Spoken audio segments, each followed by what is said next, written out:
پہلے آیت پڑھیں وَلَوْ أَنَّهُمْ إِذْ ظَلَمُوا أَنفُسَهُمْ جَاءُوكَ، اگر لوگ ظلم کر بیٹھیں اپنی جانوں پر، اس سے مراد گناہ ہیں، غلطیاں ہیں، نیک اعمال کرتے ہوئے بھی جو کوتاہیاں ہو جاتی ہیں وہ بھی ظلم ہے اپنی جانوں پر، تو جاءوکا فاستغفر اللہ، پس محبوب تیرے پاس آ کے اللہ سے استغفار کریں، معافی مانگیں.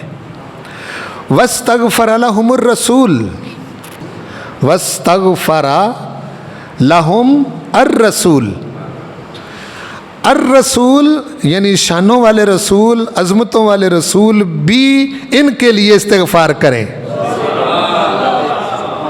یہ بھی استغفار کریں، اور رسول اللہ صلی اللہ علیہ وسلم بھی ان کے لیے استغفار کریں. آپ کوئی سمجھے ہیں اس سے؟ نہیں سمجھے، آپ کا دھیان نہیں اس طرف گیا جو میں سمجھانا چاہ رہا ہوں.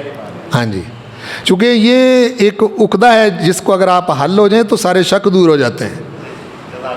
آپ کو پتہ ہے کہ کئی لوگ یہ کہتے ہیں یہ تو حضور کے زمانے کی بات تھی کہ حضور موجود ہیں اور اس وقت لوگ آتے تو وہ استغفار کرتے اور حضور ان کے لیے استغفار کرتے تو توبہ قبول ہو جاتی اور اللہ پاک رحم فرما دیتا. بعض لوگوں نے یہ کہا ہے. پروردگار کو بڑا پتہ تھا ایسے لوگوں کا کہ کچھ لوگ یہ کہیں گے.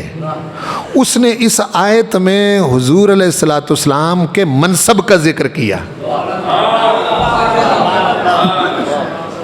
کیا ذکر کیا؟